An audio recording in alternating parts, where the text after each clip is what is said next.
Well, finally tonight, a territorial dispute between Armenia and Azerbaijan involving tens of thousands of Christians from Armenia shows no sign of being resolved. The Vatican Secretary of State visited Armenia in July. He says the Holy See is ready to help broker a deal to end what has become a humanitarian crisis. For now, Azerbaijan remains unwilling to open the contested road and end the blockade and crisis. Joining us now from Rome is Garen Nazarian, Armenian Ambassador to the Holy See. Mr. Ambassador, great to have you with us. Thank you for your time. How would you describe the situation in Nagorno Karabakh? Well, good evening, and thank you for having me in your program and for the question. I would say that the current humanitarian situation in Nagorno Karabakh has the full potential to decline the prospects for peace in the whole region of South Caucasus and beyond. Azerbaijan's 8-month-long blockade of the Lachin corridor, the road of life connecting Nagorno Karabakh with Armenia, continues. More than 30 trucks with the humanitarian cargoes from the Armenian government and France are waiting at the Armenian-Azerbaijani border. Today, 120,000 people living in Nagorno Karabakh are deprived of exercising their fundamental human rights due to the absence of fuel and the targeting of villagers by Azerbaijan. Agricultural lands remain uncultivated. So 30,000 children are struggling from malnutrition. 2,000 pregnant women residing there do not have primary health care access.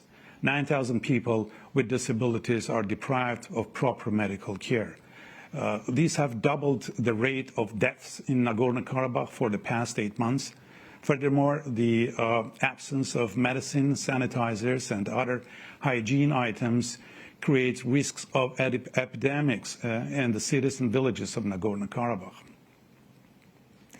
Since Cardinal Parolin visited in July, may the Secretary of State or the Holy Father himself offer prayers of consolation to families on the way to Mongolia? Well, based on my discussions with the Holy See officials, I can assert that Pope Francis remains focused on the ongoing policy of mass deprivation of all fundamental rights of the entire population of Nagorno-Karabakh. This year, His Holiness again spoke twice of his concerns over the full-scale humanitarian crisis unfolding in Nagorno-Karabakh and called for the repatriation of the Armenian prisoners of war.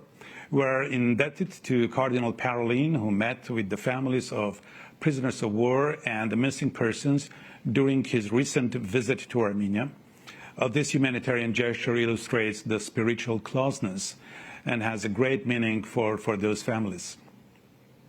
Mr. Ambassador, are there any efforts alongside the Holy See's Ukrainian peace efforts that include Armenia's needs? We highly appreciate the fair position of the Vatican that remains faithful to its humanitarian mission, which in turn helps the parties involved in conflicts to advance the resolution of sensitive matters, including the preservation and protection of the holy sites. And I'm talking about the centuries-old rich Armenian spiritual and cultural heritage of Nagorno-Karabakh endangered due to the war of 2020, the decades-long policy of intolerance, and the growing manifestation of Armenophobia in Azerbaijan. Non-interference in this matter risks losing the Christian, religious, and cultural treasures of Artsakh, which is the historical reference for Nagorno-Karabakh. We intend to continue working with the Holy See and other partners and taking consistent steps to unblock the Lachin corridor.